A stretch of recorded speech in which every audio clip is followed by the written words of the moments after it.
Imagine a leader who rose from humble beginnings, only to become one of the most controversial figures in Cuban history.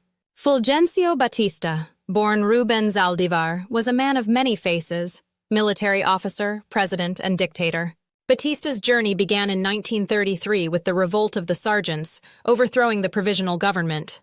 He appointed himself chief of the armed forces, controlling the five-member pentarchy that ruled Cuba. In 1940, Batista was elected president on a populist platform, promising reforms and a new constitution. However, his presidency from 1940 to 1944 was just the beginning of his complex political career.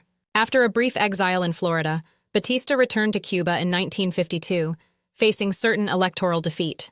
In a dramatic turn, he led a military coup against President Carlos Prioso Carras, seizing power once again. With U.S. support, Batista suspended the 1940 Constitution and revoked political liberties, including the right to strike.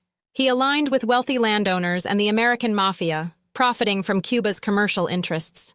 Batista's government became notorious for its corruption, censorship, and brutal repression of dissent. Student riots and demonstrations became frequent, as the gap between rich and poor widened. Despite his efforts to maintain control, Batista's tactics only fueled more resistance. Fidel Castro's 26th of July movement led a guerrilla uprising against Batista's regime. For 2 years, urban and rural guerrillas fought Batista's forces, culminating in the Battle of Santa Clara. On New Year's Day, 1959, Batista fled Cuba, leaving behind a legacy of violence and corruption. He sought asylum in the Dominican Republic, eventually settling in Portugal and Spain. Batista's early life was marked by hardship. He worked as a laborer and joined the army in 1921. His rise to power was swift, but his rule was marred by controversy and brutality. Batista's relationship with the U.S. was complex, as he received support despite his oppressive regime. The American mafia thrived under Batista, turning Havana into a playground for the world's elite. Batista's policies favored U.S. business interests, further alienating the Cuban people.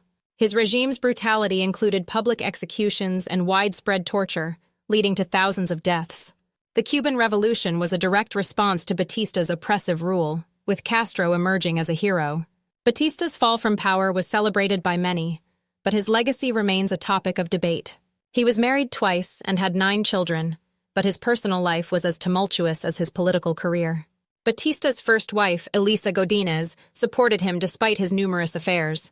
He divorced Elisa to marry his longtime mistress, Marta Fernandez Miranda, with whom he had 5 children. After fleeing Cuba, Batista lived in exile, continuing to write and reflect on his life. He authored several books, including Cuba Betrayed and The Growth and Decline of the Cuban Republic. Batista died of a heart attack in 1973, leaving behind a complex and controversial legacy. From a humble laborer to a powerful dictator, Batista's story is a testament to the complexities of power and politics. Stay curious, stay informed,